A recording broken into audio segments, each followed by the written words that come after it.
I also have problem with the ACC. I think this is also the problem of most of Sierra Leoneans that now that are doubting some of these findings. That when it comes to corruption inwardly, reflectively, introspection, this ACC has been failing. And it is very worrisome that when it comes to fighting corruption, for which all members of the opposition are involved, you could see when this ACC commissioner took office in 2018, members of the opposition were in detention for 5 days, some were in detention for, I could name names, Paulo Conte, late Momo Conte, number of them were detained for a number of these. But when it comes to fighting corruption within the system, it is very difficult for them to do the same as they've been doing, for them to be very hard as they've been doing on the opposition.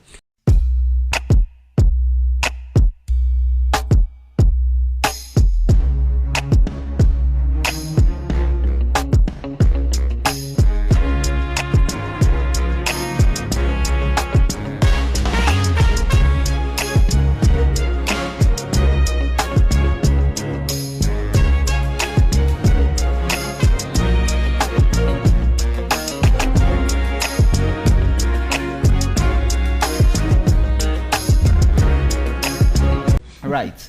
And now the Anti-Corruption Commission has concluded an investigation into allegations by and against members of parliament and parliamentary staff that was brought to their notice sometimes November of last year. The wide-ranging allegations were made by Honorable Ibrahim Tawa Conte against the clerk, Honorable Paran Tarawali, and in return, Paran Tarawali also made similar allegations against Honorable Conte.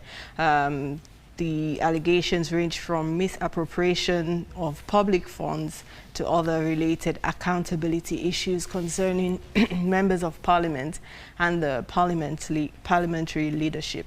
Right, so this morning to discuss this issue, we've been joined by Patrick Sandi, the Director of Public Education and Outreach at the ACC. And we also have with us Melvin Tijan Mansare from the Press Gallery in Parliament. Gentlemen, good morning and welcome to the show. Good morning. Good morning. Right. Right, and we shall also be speaking to Thomas Josephus Dixon, a media analyst, with regards to the outcome of the investigation. But Director Sandi, let's start off with.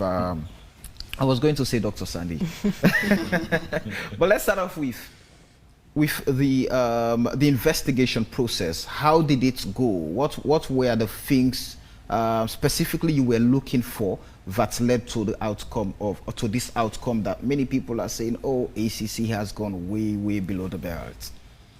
Well, you see, to the last issue of the public or some sections of the public, right, not general public, thinking that we've gone below the belt, well, that's their view.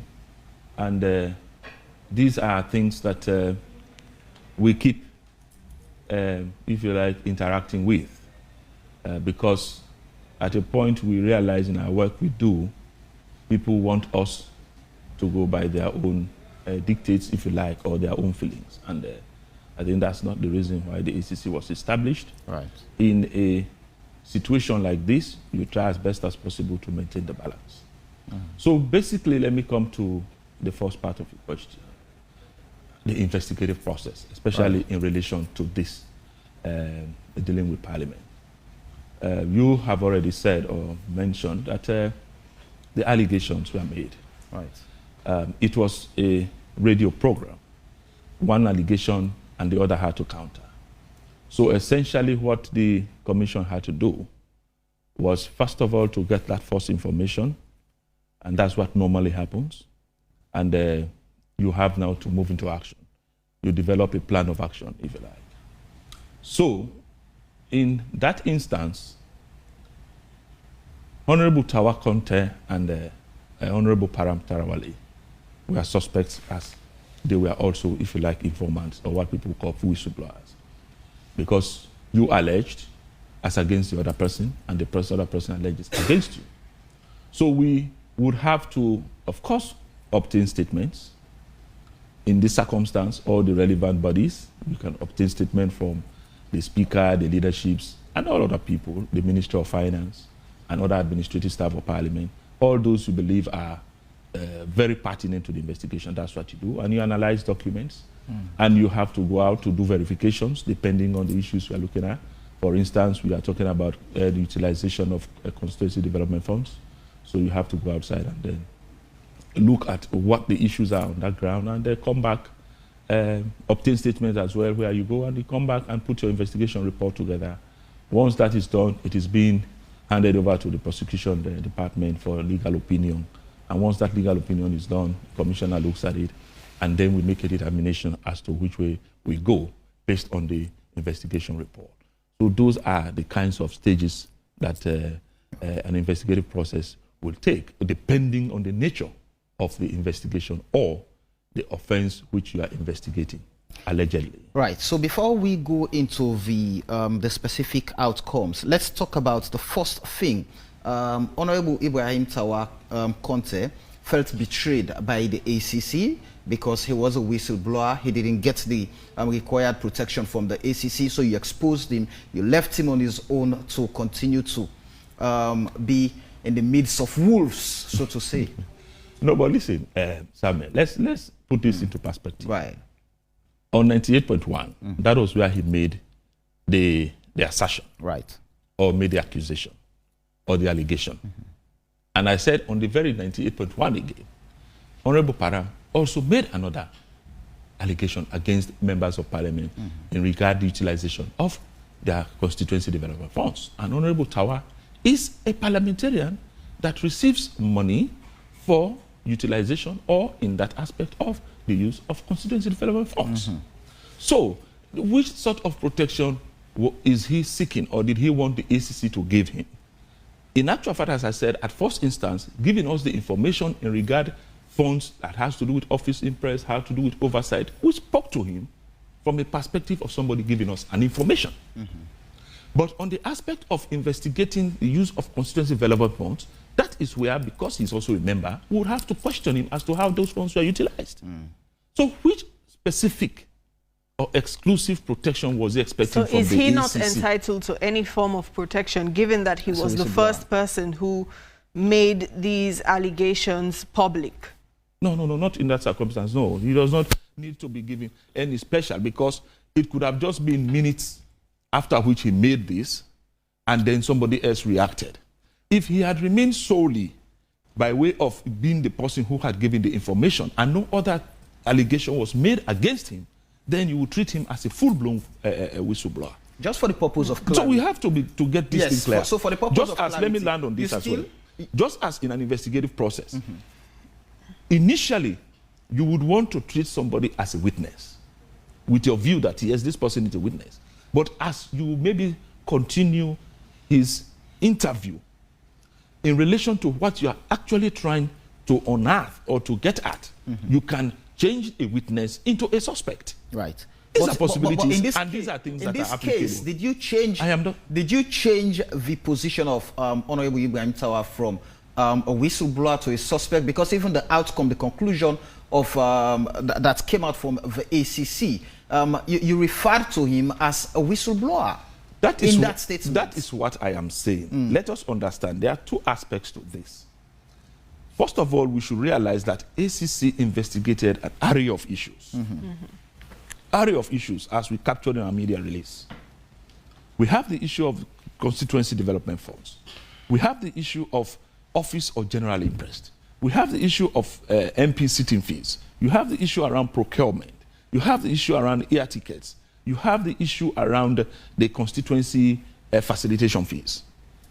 That's broad. But when you come to specifics, because first of all, when you begin to look at the allegation Honorable Tawa made, he made an allegation of misappropriation of public funds in relation to the Clerk of Parliament and the oversight resources of funds provided by the Ministry of Finance. So that is what I am saying. In that regard, he has nothing to do with it. So you take it as an information he provided. So on that aspect, you rely on his information and you not interview him on that. What I mean, interview in the sense as if he were a suspect. But when you are now dealing with that aspect of utilization of constituency development funds, constituency facilitation fees, which he benefits from, why do you have to treat him as a whistleblower in that circumstance? Because he has benefited from it, and also an allegation has been made that he and the rest of the MPs are not utilizing it as required. So that is what we need to understand. Right. He was a whistleblower from the initial point when he went on radio and said it. But he was countered.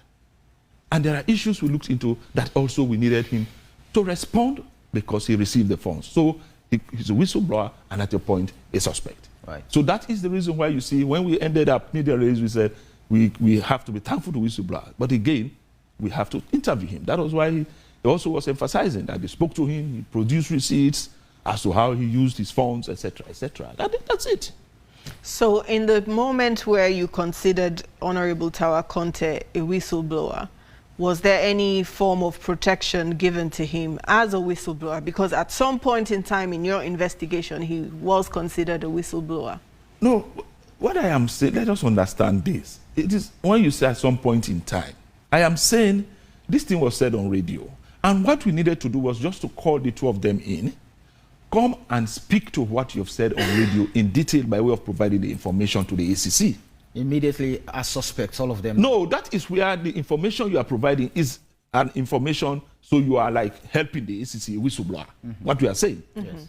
But having given us that information and looking at the broader part of the investigation, and we know you also received funds, as the Honorable Param has said, you can't continue. So even to say initial, So there what was, protection do you, so there was to no, say because, so there was no stand, because you have made a false report. So if somebody there alleges was no against point you, in time, you should not look there was into no it. point in time you considered any of them a whistleblower because they were all suspects. Right through, yes. So let me take an excerpt from the very press statement from the ACC.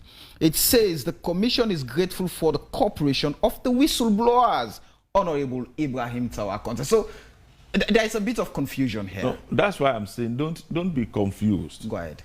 You see this, that's what I'm clarification. trying still to explain. Go Because ahead. this issue of whistleblower and the suspect Yes. keeps confusing people. Right. I've explained it. We will have to be grateful to them because they were the ones that initially raised the issue. Initially, as I'm saying on 19.1. So you have to be thankful to them. Their cooperation The question is not about you being grateful to them. No. It's about the ACC using the term whistleblower and not giving the protection that comes with the name whistleblower. No, You did refer to Honorable Tawa Conte in your press statement as a whistleblower, didn't you? We did.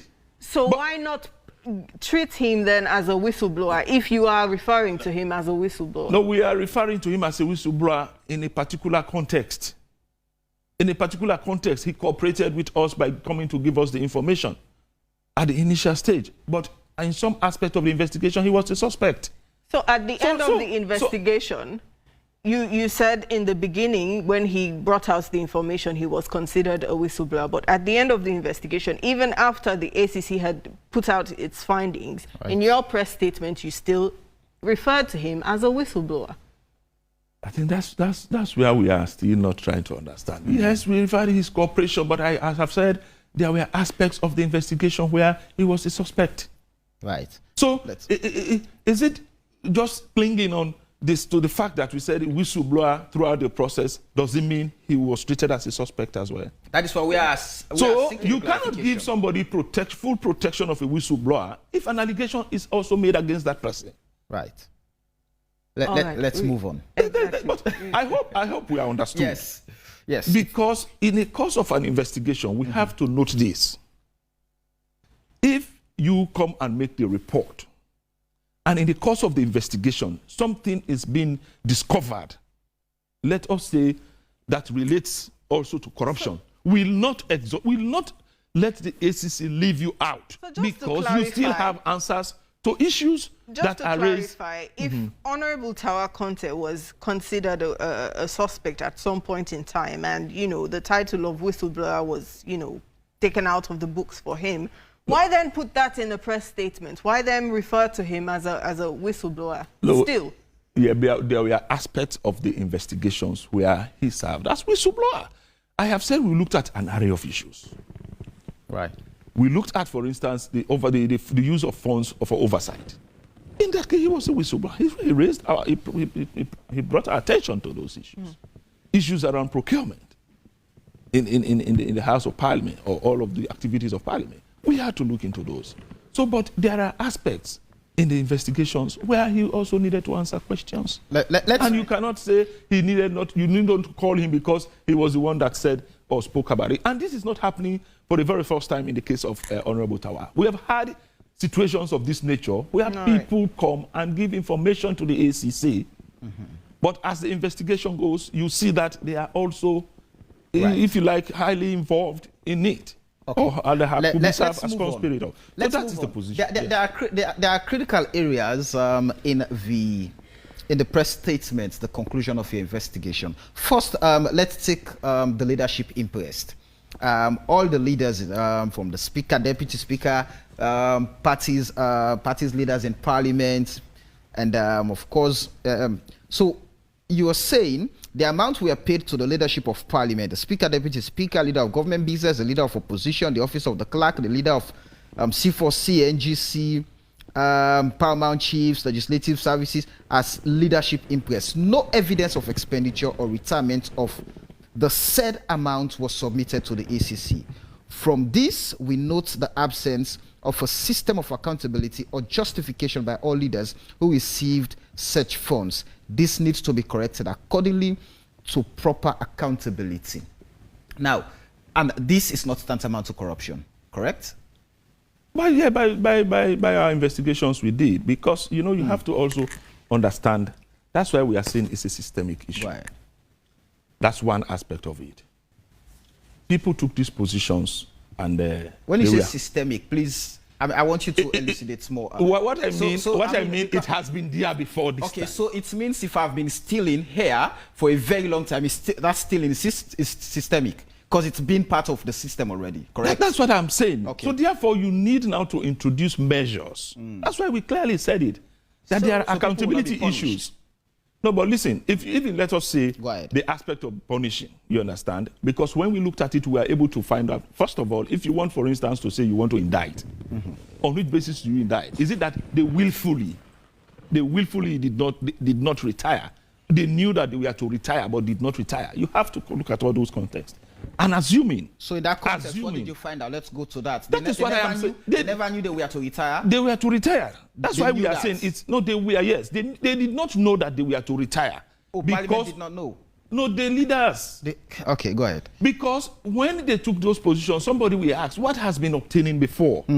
So when you ask anyone, he said, but I got these monies from Parliament, and I didn't know I was going to bring back receipt or to do ABCD. So are we saying...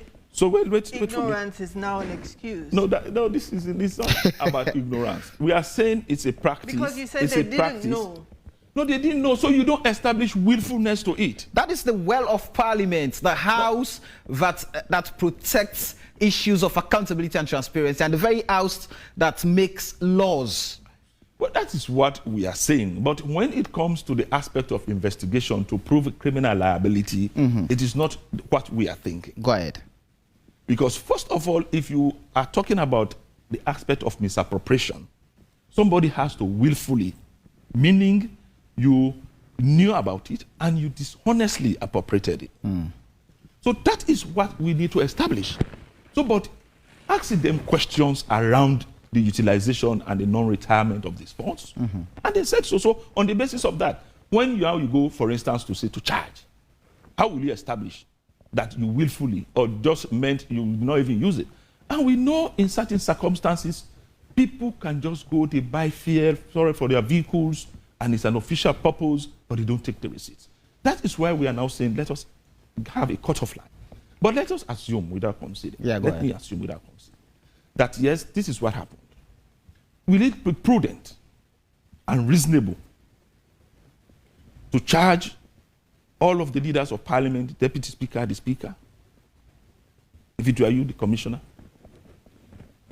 looking at the the relevance in the governance system on this threshold. Did they go on against this the threshold? law? No. Did they go against They the did law? not. That's what I am saying. On this threshold. So they acted in accordance with the law. What I am saying. Did they act in accordance with the law? No, listen. Let us don't be asking those simple questions. question. No, we have to put into perspective, Did Antonia. the parliamentarians act in accordance with the law? No.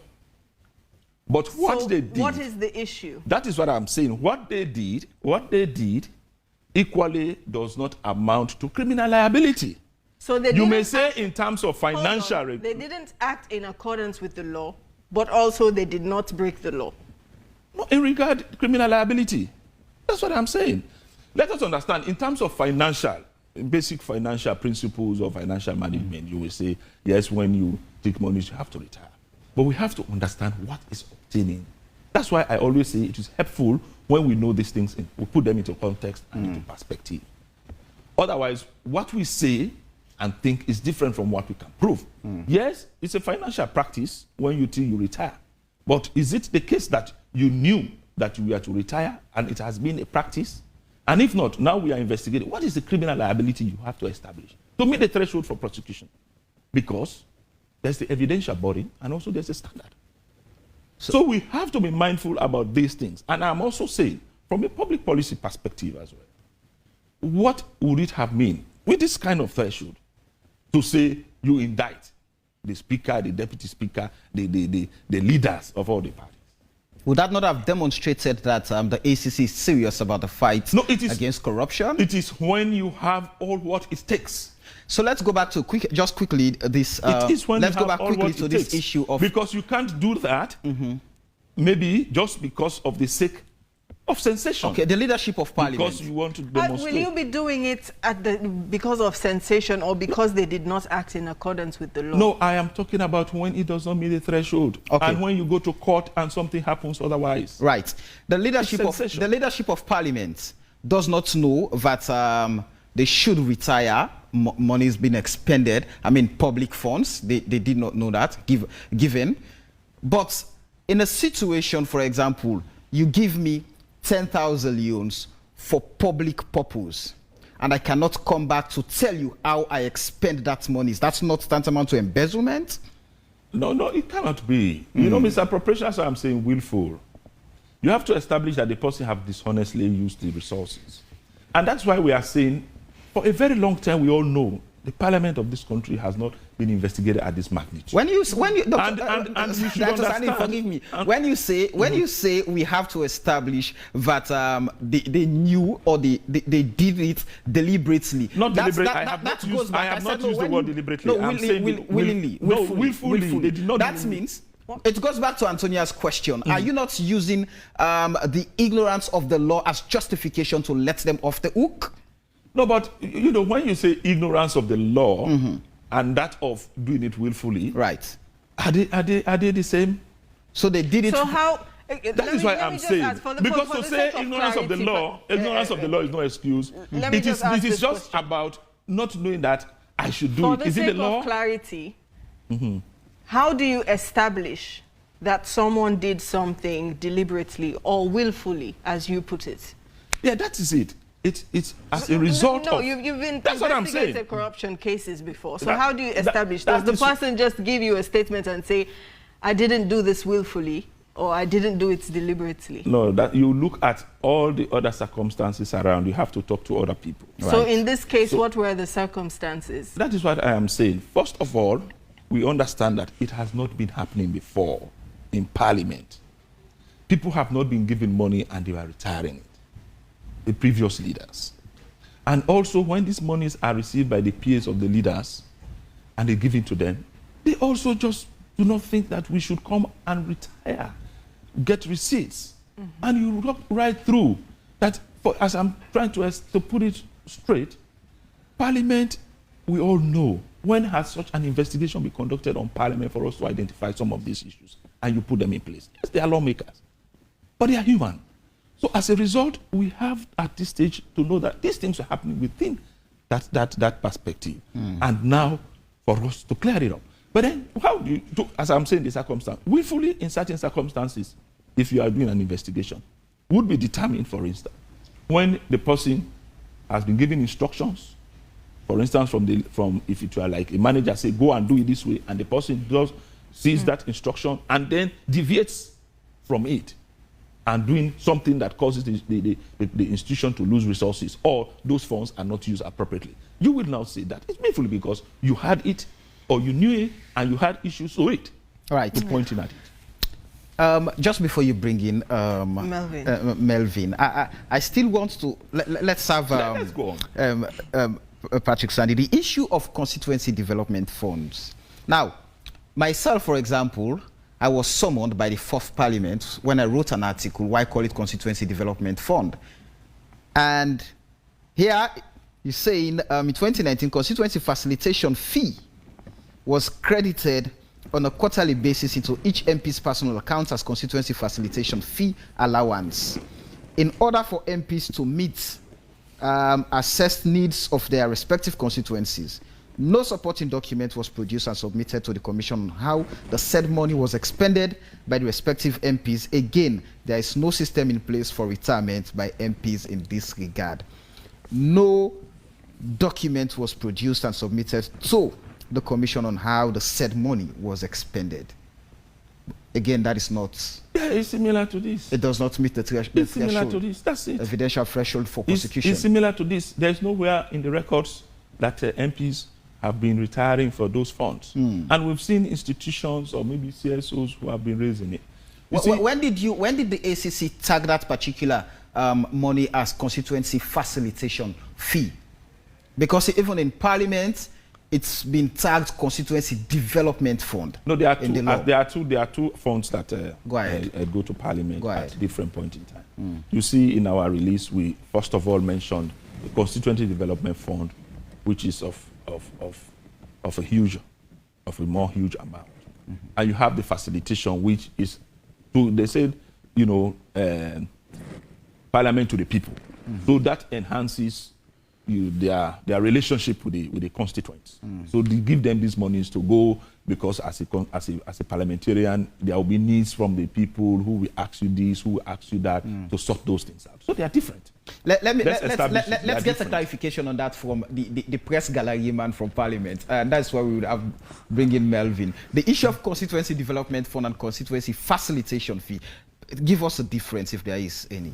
Well, the name was changed when the 5th Parliament started by the Speaker on the argument that the amount that was given to them, some 60+ million, was not adequate to facilitate. It's the same money, just a change of name. Just a change of nomenclature, but there is a catch there. Some of us have been reporting that that money has not got a description. Right.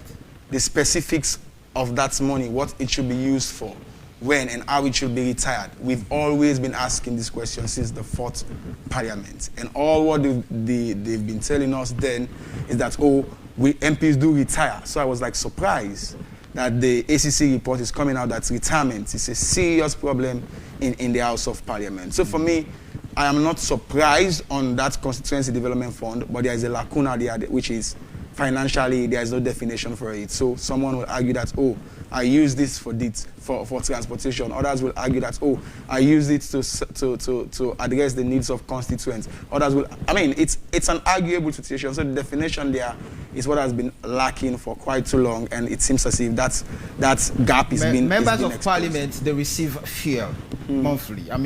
Outside constituency development fund.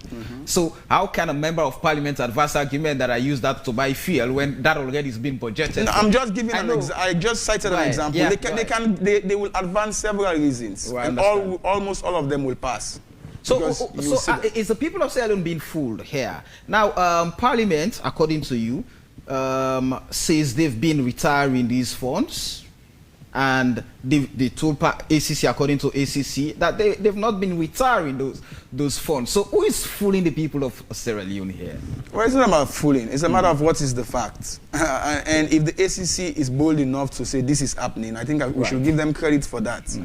So we should go with what ACC said. Except otherwise, Parliament comes out to say this is not our position, countering the statements of the ACC. Certainly, we should take it hook, line, and sinker. That is an existential problem. So the ACC could be saying the right thing, but Parliament, according to Melvin, Parliament has been telling them, as members of Press Gallery, that we've been retiring these funds. So Samuel, what we found out and what they have been saying, right? Which one do you trust? So when you say, so this goes back. They have been saying this that goes back to us. There was nothing to show. If we are to go by what Melvin just submitted, it goes to show that Parliament knew that we are supposed to retire these funds. Well, that is what. Of course, you cannot. The civil society, like you said, the press. We've been reporting this issue, right? And I mean, you've exhausted a lot of the time talking about Tawa and Paran, who is the AON. For me, I think both of them are grapevine suspects. If you go through the findings, you will see that along the way, Honorable Paran Tarali is greatly exposed as the Chief Administrator of Parliament, having no mechanisms in place. If you go to the conclusions of the ACC, they clearly expose systemic failures in financial and administrative procedures. Who takes precedence over that? It's the Clerk of Parliament. So in that case, he himself is a suspect, and he only came out to counter this argument because of what? Honorable Tawa alleged that they were not able to perform oversight in 2018. But guess what? In the process of what the ACC said they are investigating, it comes out that in the area of constituency, one of the areas, I mean, they were supposed to rent offices or build one. And in this case, Honorable Tawa himself, according to the ACC report, is having his office at his house. That was an instruction given by the Speaker. And the defense Honorable Ibrahim Tawa Conte put forward, even to the ACC, is that the money was never tagged constituency facilitation fee for offices. According to him, it's constituency development fund. So he has been using that, even taking loans in banks. And in his response to the ACC, he did say he provided receipts. Yes. To show how he spent the money. It takes us back to the argument initially started that this money is not discrete. It depends on what MP is using it for what purpose. And in this case, if you meet a good MP, for example, like Honorable Tawa, he will use that to do development. If you meet a lackluster member of Parliament, he will certainly use it for some personal aggrandizement. And that's the loophole. That is a lacuna. And for me, I will not celebrate both men because along the line, the administration of Parliament is greatly exposed. The leadership of Parliament is exposed. Honorable Tawa himself is exposed. Honorable Paran Tarali is exposed. But guess the saddest side of the story? Nobody takes responsibility. So it seems as if punity continues. If the laws are not there, it's understandable. It falls on the ACC to hold these members of Parliament accountable. Well, that's a form of accountability in terms of us now going in to see that the right things are put in place and we follow through. With our systems review process, what we do, we have to going to work with the leadership and all other relevant persons in the House of Parliament to making sure that all these aspects we've investigated and been able to establish that there are issues, financial and administrative and procedural, will be addressed by way of putting the right mechanisms in place and then coming up with recommendations, and we go and monitor those recommendations. And then any failure on the part of any member of Parliament or administrative head or administrative member will face serious sanctions. We have that enforced even in our amendment. We face serious just before going to your recommendation. That is just to save us from issues that have to do before going to the recommendations. Yes, you want to comment? I have always challenged the way and manner the ACC uses its discretion. Go ahead. And I will continue to argue that because you cannot be a player, you cannot be a judge in your own cause. To set the bar that the cases, these issues does not meet the threshold for an investigation in itself is defective on the ACC. They are not they cannot be judges in their own case. But let me just come where I seriously disagree with the ACC. Go ahead. On the impress and other issues, that is understandable. You can say the laws are not there, so it can be capitalized upon. But for God's sake, item number 5, on the issue of procurement. On the issue of procurement, that's the number 5 issue. Let me go to Dr. Sandy. You will respond. That's the issue. You will respond. Let me bring in Dr. Sandy on that. And I'm going to read verbatim before I ask you the question. Procurement. With respect to the procurement undertaken by the period 2018 and 2019, processes and procedures for the acquisition of goods and services were not fully followed. Most of the procurement done did not go through the complete procurement cycle, that is, local purchase order, and request for quotation in some instances did not form part of some of the procurement documents produced and submitted to the Commission by the Procurement Department. This signals a serious lack of proper procurement and accountability regime in the financing structures of Parliament, which need to be immediately and properly addressed. I'm going to take failure to ask or request for quotation. You've just prosecuted the maritime boss. And you No, we cited, have not prosecuted, we are investigating. and you cited that he failed to request for quotation, and that's for in line with Section 37 of the Procurement Act, and it's tantamount to corruption. But here you're saying no, it does not meet the threshold. So take us through that. Yes, before I come to that, let me just address this issue of, I'll address it. Yeah, Trust sure, me, sure. of ACC being a judge in its own court. Right. And I even see that in the response of Honorable Tower. Right. People should understand the work of the ACC. Let them know, first of all, we have, under the Act, the powers to prosecute, and that power sits with the commissioner. And also, when we conclude investigations, we have alternatives to prosecution, where you can recommend, as we have done in this case, or where you can ask for recovery. Those things are there, and they are law. And we have that responsibility to take them through. You cannot investigate a matter, for instance, and you are not conclusive on it, and you say you take it to court. You have to be conclusive. And how are you conclusive on it? Is to coming out with recommendations or which way you go. And if you are not satisfied with whatever you have in hand to go to court, you just because you think it is court that make a determination on it, it is not going to be the case, because as a matter of fact, you are going to the court to convince the court that indeed the matter you are taking to them warrants a conviction. So nobody will tell us that our action is that we are serving as a judge. That is the work we do, because at the end of the day, if we are going to court, we may take the decision. If we are referring to prevention, we are referring to any other agency, we are referring for recoveries, that happens. It does not mean it's ACC in its own court. On the aspect of the procurement mentioned in the release and as it relates to Parliament, I have said this. The aspect of the lack of the LPOs, look at purchase orders, RFQs, that is why we said it do not fully follow. But when we went through the entire process, the requests were not there, the LPOs were not done. But in real effect, what they wanted to achieve in terms of purchase, they were there. If you are, for instance, going to buy a computer, you are going to buy stationery, all of those things, but they merely could not go through all of those things. So we said, no, we cannot equally go and charge people to court for such things. Yes, it's a form of breach, but we would need to work with these persons to see how best those issues will be handled going forward. Now, it seems, I don't know if the ACC was looking at, the number of people they would have to charge to court. No. Is this why? Because you have clearly stated that these people have not acted in accordance with the law, yet you haven't prosecuted. Well, the word in accordance with the law may be used guidedly.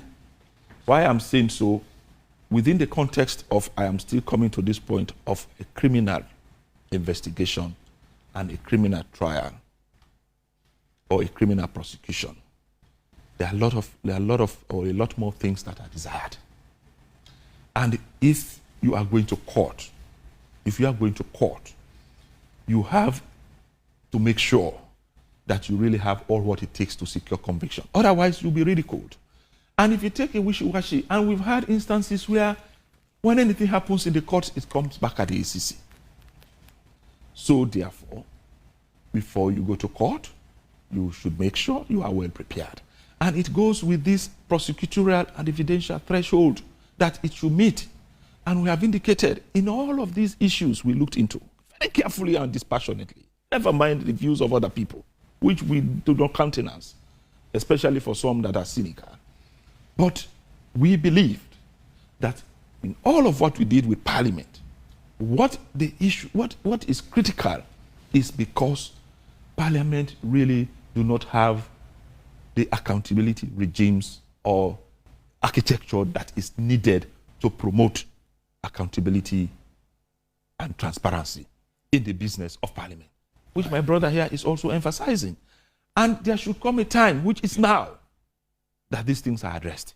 Right. And that's why I want to believe that let us look at this effort and see what comes after it, rather than we spend a lot of time going into the aspect as if ACC really saw, if you like, raw corruption issues and just decided not to go to court. It is not. That's why I'm saying it.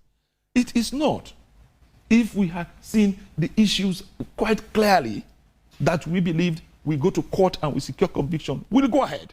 But it is our responsibility as a commission to be convinced before going to court. Otherwise, as I'm saying, we will not go to court because of the sake of going to court. Those who you charge to court have rights to defense. And having looked at all of it, people are there to actually come out with issues for which those persons can be convicted. And we know you have to prove your case beyond all reasonable doubt. So we have to be mindful about all of this. ACC is afraid of Parliament, as Honorable Ibrahim Tawa put it. You are afraid of Parliament because either way you still have to face Parliament, whatever. Not at all. If we can ask the Speaker of Parliament, obtain a statement from him, we talk to the leader of government business, you talk to other high-ranking persons in the House of Parliament, it does not show that you are afraid of them. Even they, as parliamentarians, I quite believe they know that they are subject to law, particularly when it comes to the anti-corruption law. And they supported us quite enormously. And of course, as we are saying, they are ready to work with the ACC. Let us put the issue of because you go to them and then for approval of your budget and stuff like that. So that is not take the issue of procurement, for instance. You have stated that Parliament failed to comply with procurement procedures. Isn't that a corruption offense? That's what I am saying. You know, I was asked this question yesterday again. I am saying they did not fully follow. It was not an outright situation where none of the procurement processes were followed.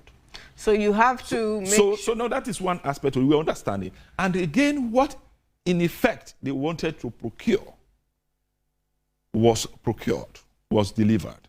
But just because those documents were not there to show. So doesn't that count as a corruption offense? Not at all. Not at all. In the process of procurement, if you do not fully follow the procurement procedures, but in the end procure what you want to procure, you have not committed a corruption offense. That is what I am saying. That is what I am saying. You know, that's why they talk about a cycle. And we also have to look at it within the context in the course of the investigation. Why was that process not followed? And then what was the end result? If it was not followed, possibly to give edge or an advantage to another person and all of those other things that go with it, or for the supply of substandard, or you are giving it to somebody you are close to, the conflict of interest issues, then and then you begin to know that that very action had a motive. So you go and have all of those things done, and then you go ahead Melvin, to take action. Let's get your opinion on this issue of procurement, because what Honorable Tawa Conte is saying is that not following procurement procedures goes against Section 48 of the Anti-Corruption Act. I think Mr. Swari at NPPA should be the best person to answer that. But looking at the way he justified how a motorcycle that is to cost 12.5 million is being sold to government for 21 million, saying that is value for money, I will not be surprised if he says there is no crime there. But generally, I think there are rules and procedures when it comes to procurement. And there are penalties also associated when they are being abrogated. So are we saying those penalties don't take effect in this case? For me, I think, my brother, what we're saying here is perhaps, yes, Parliament is powerful, but what clearly comes out of this, it's not something that is meaningless. It's so meaningful. Sierra Leone Parliament is part of the global parliamentary community.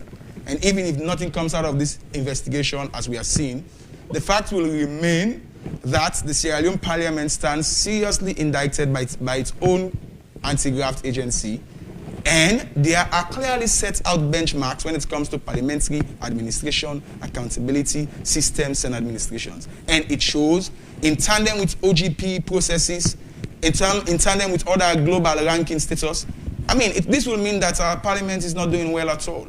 And that's the most sad reality for every Sierra Leonean, to have a parliament that is internationally being seen as one that is, well, not doing well when it comes to systems and administration. Because at the end of the day, Parliament's supposed to perform an oversight duty on other arms of the state. But if it cannot hold itself accountable, as we are seeing, based on the indictment from the ACC itself, it shows that how they can hold other MDAs accountable. They themselves don't have the systems and processes in place. So for me, that is a sad reality when it comes to talking about accountability generally. Well, it's not.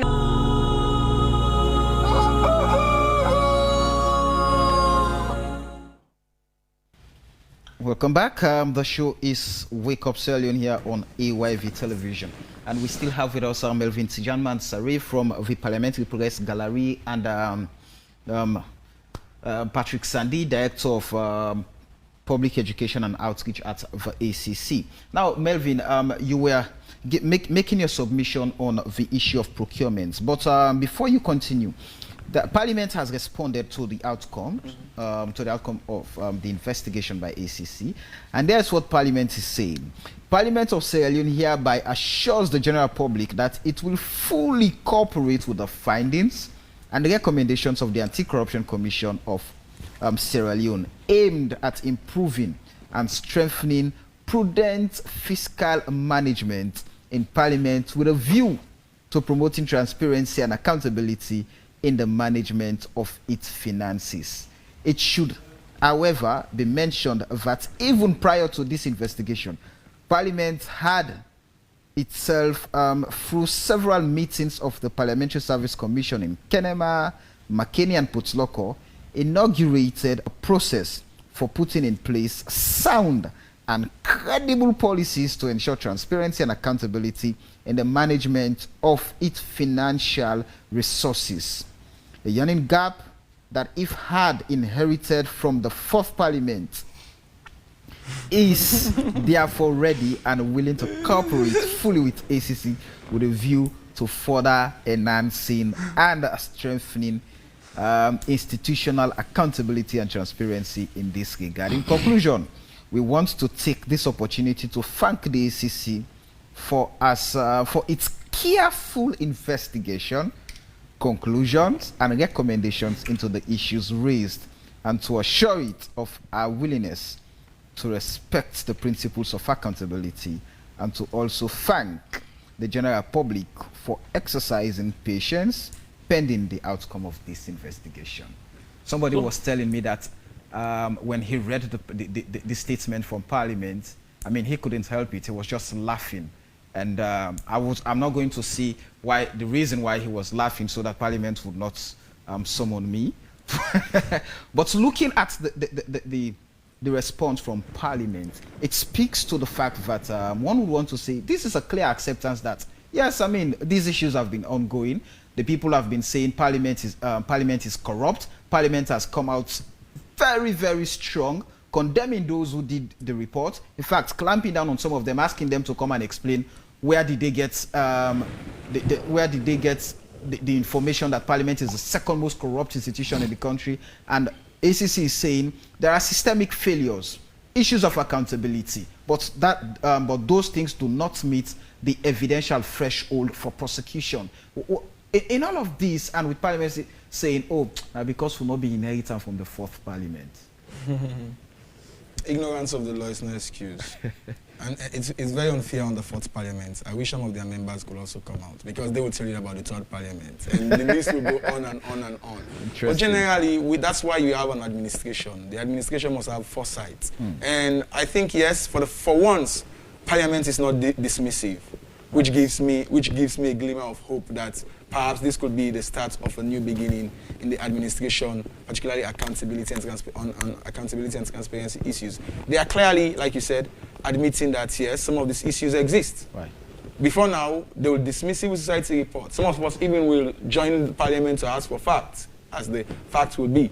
But now, I mean, Parliament is clearly saying, okay, these are existing. But what is not clear, how they intend to go about this. Even the ACC themselves, on the conclusion, it's not clear. There are no set timelines. There are no specifics. And until and unless the specifics are provided, then you will not say the reformation process has started. So we are talking about parliamentary reform now, which is welcoming. Parliament itself is now seeing the need that it needs to get the urgent needed reform for its battered reputation. Now, how you go about doing this? It's not stated. When will that be done? It's not stated.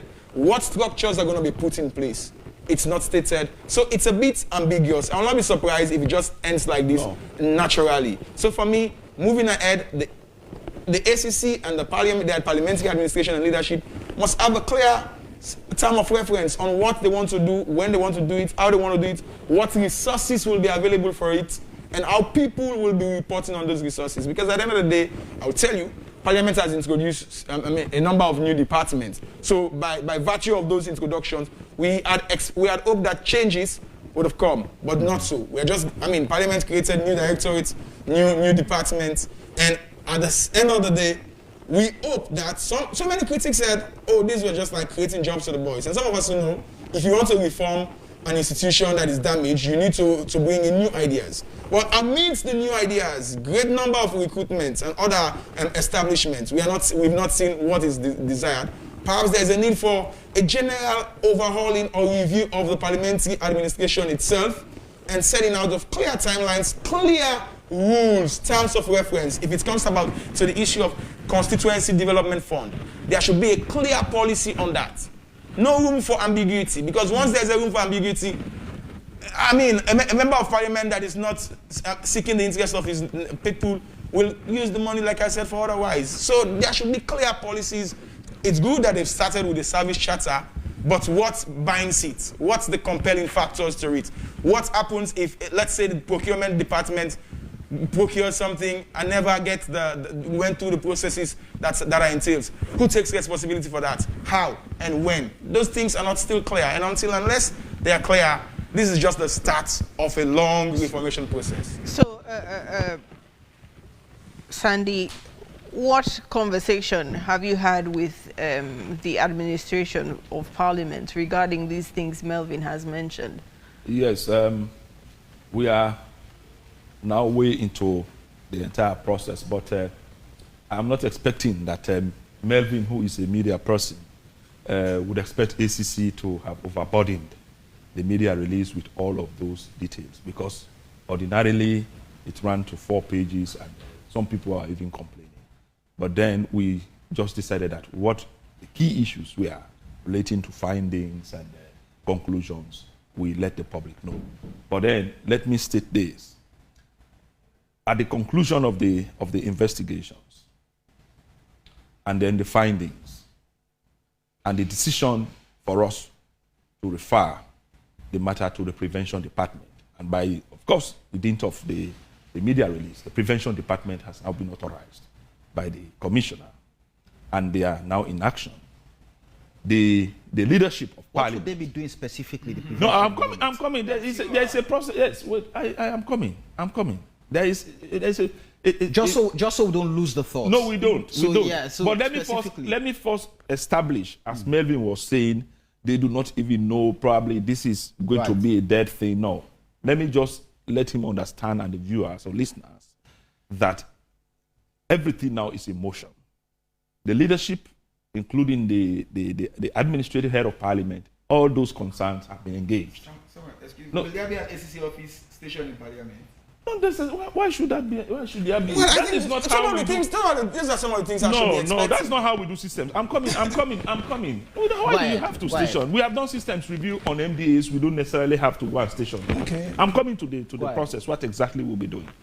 So that engagement has taken place, and now what will happen is this. We have our systems and processes review officers within the prevention department. They are now going to work with the staff of Parliament and the leadership. And what happens, first of all? With all the issues we have identified in the investigations, they are going to be put into themes. We are going to look at For instance, financial management, issues of procurement, issues of even recruitment is going to be now quite holistic and comprehensive. That's why the systems review go.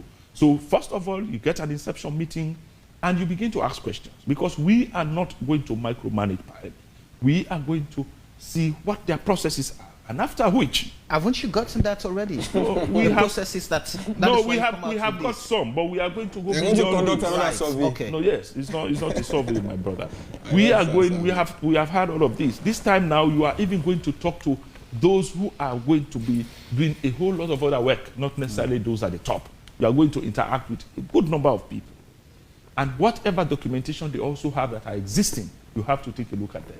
My brother was talking about If you're going policy. to do all of this, does that not question the investigation you've done already? It is- Because the no, no, investigation it's- you've done should have been more thorough to have captured all of these things. No, systems and processes review, my brother, is different from an investigation. Right. They may just look at it, but they are quite different, just as you may talk about auditing. The questions you ask when you are investigating for the evidence you need, you are limited in scope. But a systems review, you could be broader, because you want to know details of what is happening in the institution. And based on that, you come now and look at the recommendations, the implications of those that are doing. And So then are recommend. you saying that you did not delve in deep enough what to find out whether The systems what are is flawed. No. I'm a bit confused. Well, let me clear your confusion. What we are doing, as I am saying, were the specific issues on which the allegations were made. Now, those issues are still going to be addressed by the systems and processes review, in line with the overall operations of Parliament, in terms of other recruitment. It is the systems review, as I am saying, process. The investigations is going to aid it, of course. What we already have is going to aid. But you are now also going to ask deeper questions that will inform the recommendations you'll be making on specific issues So in Parliament. is it likely that perhaps during the systems review process, you would now find enough evidence? Not necessarily. Not necessarily. Because the problem now is that you don't have enough evidence. No, not necessarily. An investigative process, as I'm saying, is tighter and is more circumspect, because you are going in for specific to get evidence. This one, you look at the structural, the operational outlook, and also the relationship Parliament has with the public in terms of service delivery. All of those things are what you are going to look at and see that you work with them to see that they are improved, Right. and make recommendations. Stay with So us. they are really neatly different. Okay, stay with us, Patrick Sandy. Let's move to our studio 2 and welcome Thomas Josephus Dixon. Good morning and welcome to Vishana. Happy belated birthday, by the way. I know you celebrated your birthday yesterday, and thanks for showing up at the 11th hour when we called.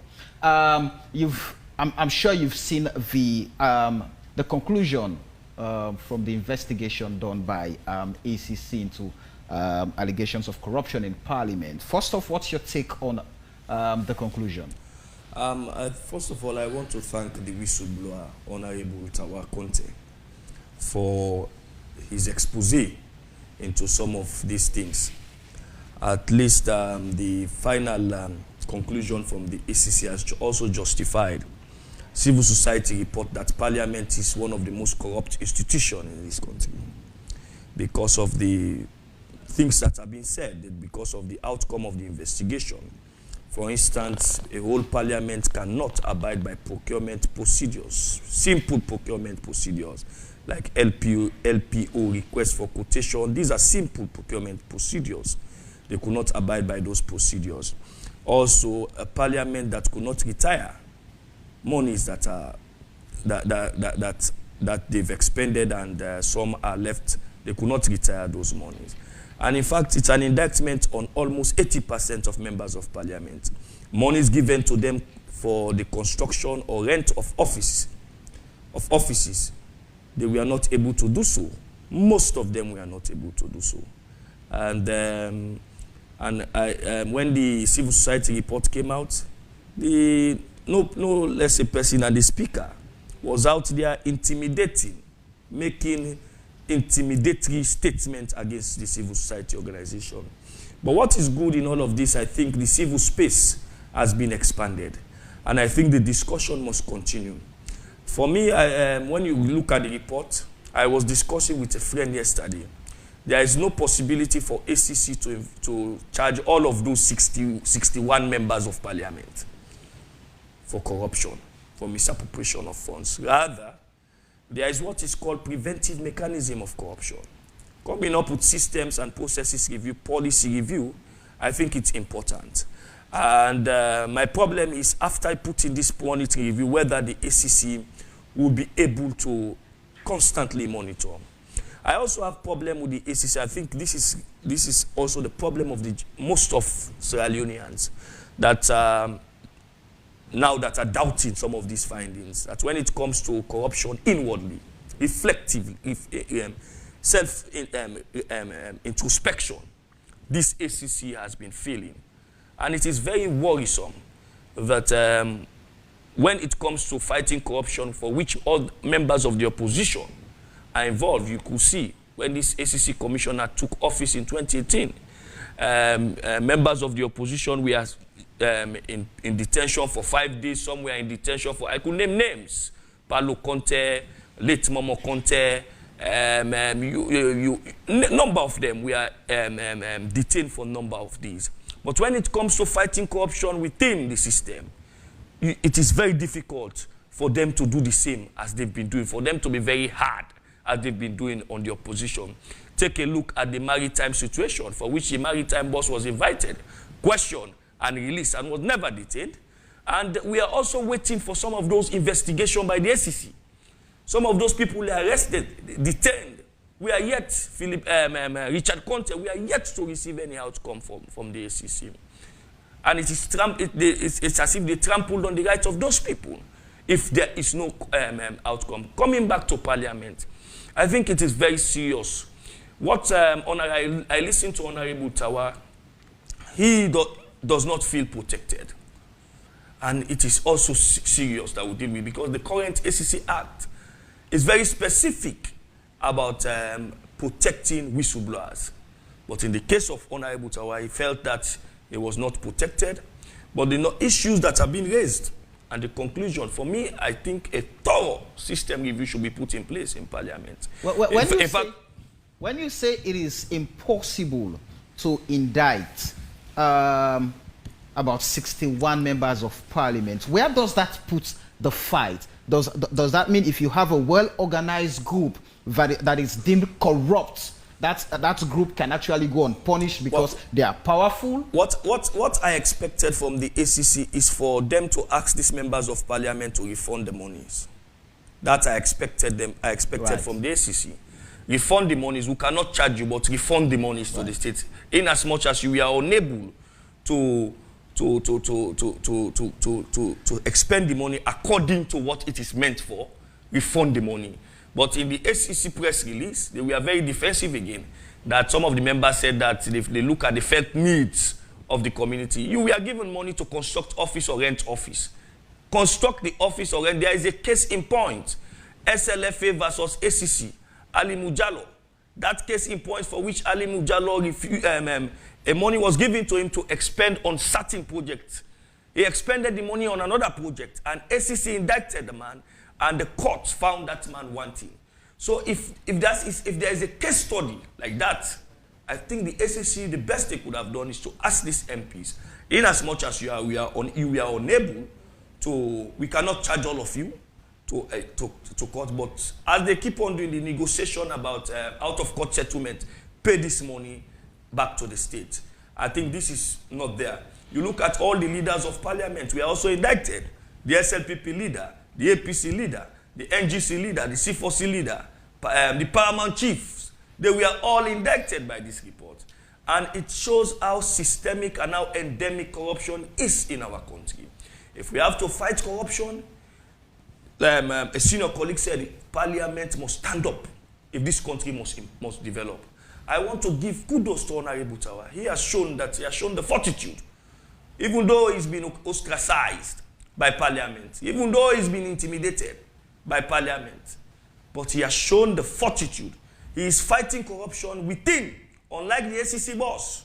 He is SLPP member of parliament, Tawa, is fighting corruption within. The ACC boss does not seem to be fighting corruption from within. And to give credence to that, the American ambassador, former American ambassador, Maria, was very clear on 98.1 that this ACC must begin to look at corruption inwardly. And that is where they are missing the point. When it comes to corruption inwardly, they will come with deflective mentalities. Oh, let's go back to 30 years. Let's go back to 20 years. Deal with what is at hand. And then you set example for what had happened 40 years ago. What had happened 30 years ago. But that is not the point. So do you think the ACC, I mean, Honorable Ibrahim Tawa Conte said yesterday that ACC is afraid of Parliament. So they cannot, they cannot take any hard decision against Parliament rather than wait on do enough and bolo corrector. By virtue of the law, ACC is supposed to be an independent institution. Right. They are not supposed to be intimidated by Parliament. But we've had issues in which a former commissioner of ACC said that he had to pay for his budget to be approved by Parliament. So it seems as if Parliament is powerful. Parliament, anyway, is powerful all over the world. But we've seen Parliament in advanced democracy. They are fighting for their people. And with all of this massive corruption, you remember when this Parliament came, they started asking us for wardrobe allowance. They started asking us for this allowance with all of this corruption. If we started giving you $7,000 and you are not doing your work, you are not doing what you have been elected for, I think it's a shame. This is an indictment on the whole Parliament, and they must speak up. They must come out. The leadership of Parliament must come out. If it were a serious country, the Speaker would have resigned. Speaker Clerk would have resigned. The Clerk is the administrative head of Parliament. In serious country, even though there is no indictment, but the revelation by the ACC, the statutory body in this country that is investigating corruption, is very, very interesting. In serious country, the Speaker, the Clerk would have resigned because they've not been able to handle the people's money correctly. And these are the people's representatives. Otherwise, all of us would have been members of Parliament. Just quickly, what would you say to ACC's findings that Parliament did not know that they were supposed to retire funds? That is disingenuous. Because it is this same Parliament that handle audit report year in, year out. They ask people, why didn't you retire? I'm an editor.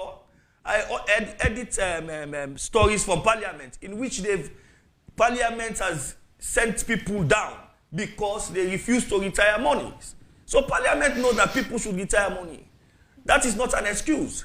And for those monies that are not retired, that were not retired and were expended, it was the SEC should have asked those members of Parliament, the Clerk, for those monies to be paid back to the states. That's what I just wanted to get to. It seems now, with the report of the ACC out, there are no tangible consequences for Parliament. I mean, you have indeed put in your report, in your findings, that these people have not acted in accordance with the law. Maybe somehow they went 2 steps into, maybe, as you said, the procurement processes, but some of them, were not fully followed. You have made mention of instances where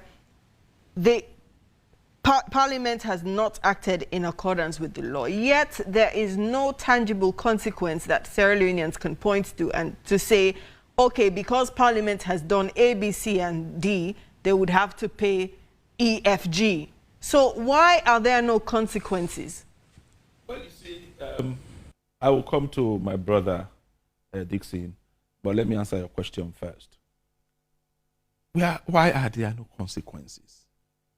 First of all, we should understand that at the end of an investigation, we have to make a determination as to what happens. It is not about people thinking what should come out of the investigations.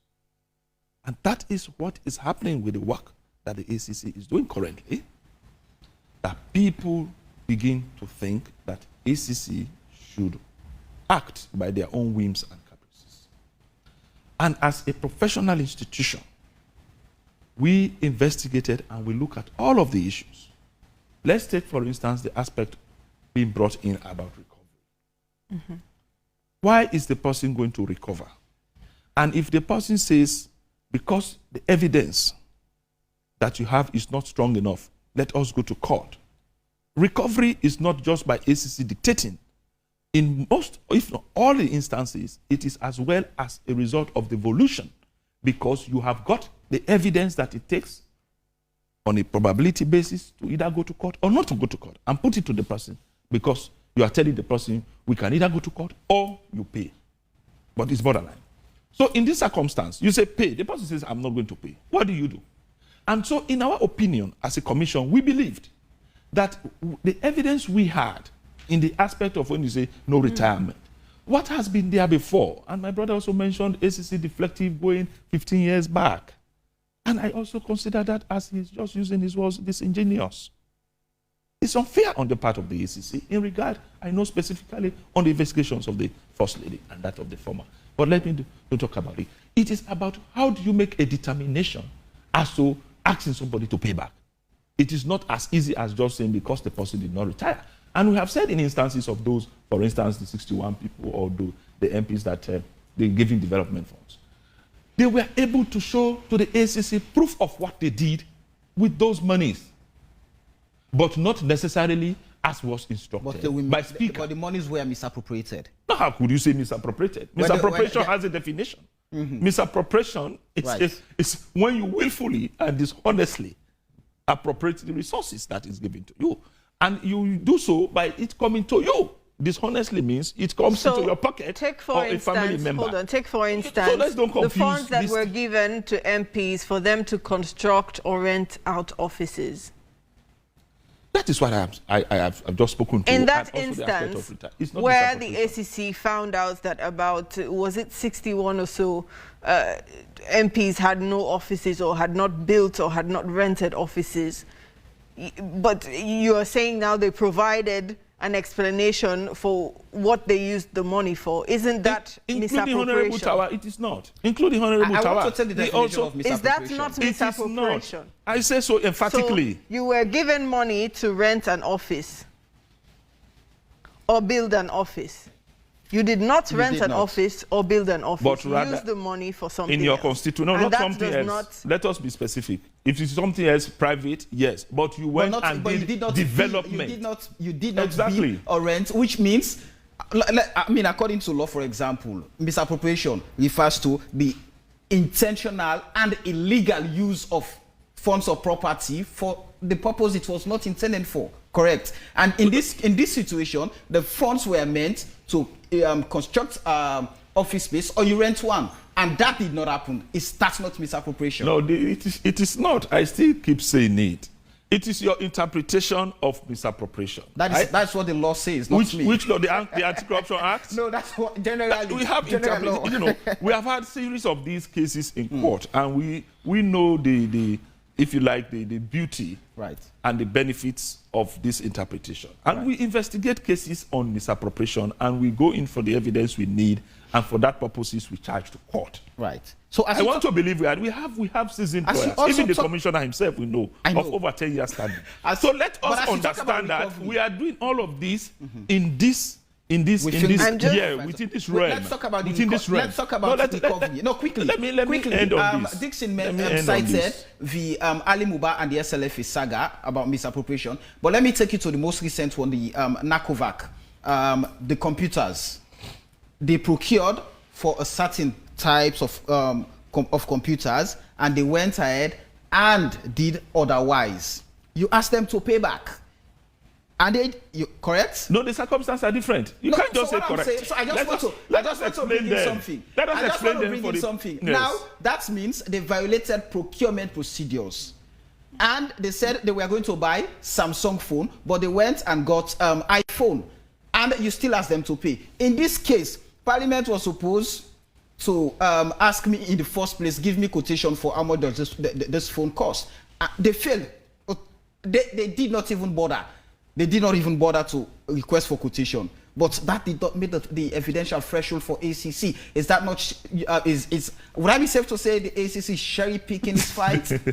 No, we are not. And Right. that's the same view people are saying, that Yeah. we We're are not asking looking, their questions. we are not looking inwards and things like that. I'll come to that. Go you ahead. see, the issue of NACOVAC, let us get it clearly.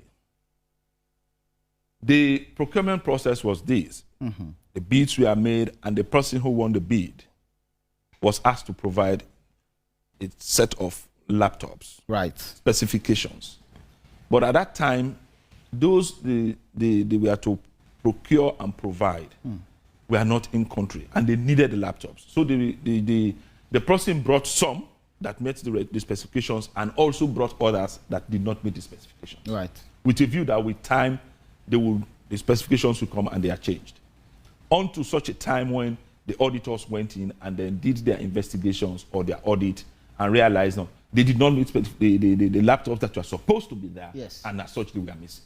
And when the laptops were provided, but they did not still meet the specification. So in real effect, laptops were there. So will you, for any reason, for instance, say you are going to charge? No, No, but you will not. ask them No, to we pay recover. back. And the circumstance why we asked them to recover Right. was because, first of all, it did not meet the specification. The difference Right. in the amount, in the cost of the laptop that would have been the specification itself provided is what they paid as the cost of the current one they were using. And they are also losing those laptops. Now, the procurement cycle itself was complete. It's only because the specifications were not. But in this case, you are talking about LPO and the RFQ. These are just the initiating aspects of the procurement process. But all others were able to be followed. On which basis will, for instance, a member of the administrative wing of Parliament in charge of procurement was going to pay back? For what reason? For what reason? Okay, because because- if you were to procure because we're running out of time, let's take few stationery, messages. and the stationery are there, they have been used. What is that person going to Let's pay take back? a few messages. We're running out You know, of time. these are things we do not need to Ibrahim- confuse people. Ibrahim Kuroma is saying ACC has lost its credibility from the people of Sierra Leone. Tijan M. Kaikai is saying what Dixon is saying about Parliament is a fact. It means the leadership and the body of Parliament are failing the country. Moses Musa Kabo is saying, Abdul Kamar, why are you asking? No, that is true. I'm not going to say that, please. I will be very, very picky in the messages. If the law makers cannot abide by the rules, who then should go by the rules? Parliament sets the rules and others follow. So I agree with civil society findings as Parliament being the most corrupt institution in the country.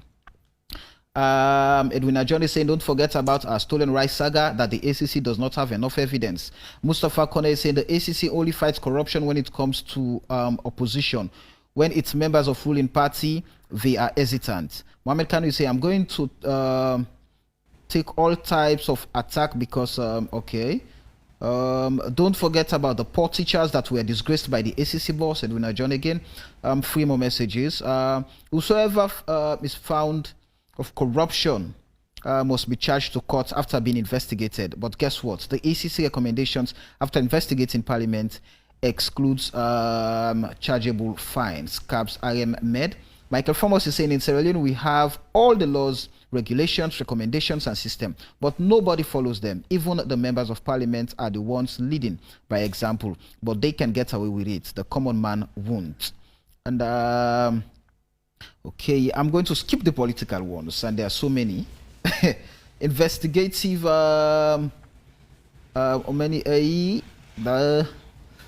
this last message I will take says ACC did show in their report that they have evidence of receipt to further clarify authentication. Cabs is saying, okay, I think we have to hold the messages there as we round up this conversation. Melvin, we start off with you. What do you think should be the reformatory way forward in all of this? I think Parliament is on the right track, accepting the report, but it goes beyond accepting the report. Make sure that practical processes and procedures are established and clear terms of references are set. And moving forward, every department and agency in Parliament must have clear terms of reference and policies with regards to accountability and transparency.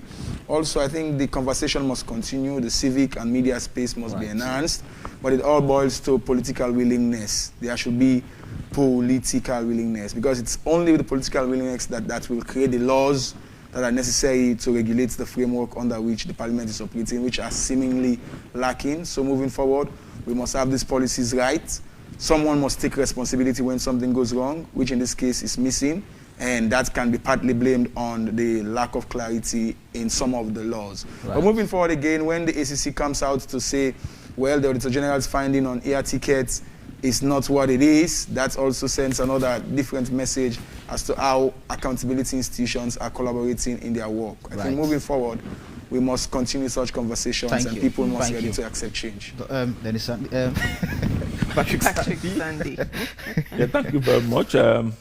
I quite appreciate the moment I've been with you. And let me just make this quickly, that the ACC, the current leadership, we are determined, we are well motivated to even go after those in the current administration. And there are clear examples. We had the incident of the officers in the Ministry of Information. On the COI, we had an incident with the Sierra Leone Maritime Administration when former Executive Director, Sarah Bendu, we are currently investigating the current SLMA boss. We're investigating issues in EDSA. We've had investigations on the Sierra Leone Civil Aviation Authority, and they are quite a lot. I really find it unfortunate, because people want the ACC to maybe serve their own purposes, and we don't want ACC to be used by any, even political party, not to talk about individuals. Thank you. So on the issue about the rise, we had made that clearly. We're reviewing it, and definitely will come public. We know these are things that the public will continue to ask, as they were asking on the Parliament investigations. Now we have concluded. Let them say thanks to the ACC and all others who supported the ACC in the course of the investigation. Thank you, Patrick Sandy. Thank you very much. Dixon? Yeah, let me say thanks to the ACC for at least investigating the issue. But at the same time, we must stop skewing things. Patrick Sandy is saying the misappropriation of, he has his own definition about misappropriation of funds. If I am asked to buy a bottle of water that is cost 2,000 euros, I refuse to buy the water, and I bought soft drink. It's misappropriation of fund. The money is not used for what it is legally meant for. What that money was legally meant for is for construction of office, or you rent an office space. But that was not done. So ask them to pay the money. As you've asked the guys at COI, they are supposed to buy computer with the correct specification. But they bought the wrong specification. Let us not begin to skew discussion. And the ACC must, the same way you are handling corruption matter with regards to opposition when you came in 2018. That's the same way, the same zest we want to see you handling corruption matter when it comes to people within. I'm not talking about junior officers at Ministry of Information that were indicted. I'm talking about SLMA boss who was investigated, called, and was asked to go. No, when Richard Conte was at the ACC, was asked question and was detained for weeks. So we want to see what is good for the gander should be good for the goals. That is what we want to see, a fair play. Nobody is trying to twist the ACC or to make the ACC political. Thank you very much, Thomas Dixon. It's been a pleasure talking to all three of you gentlemen.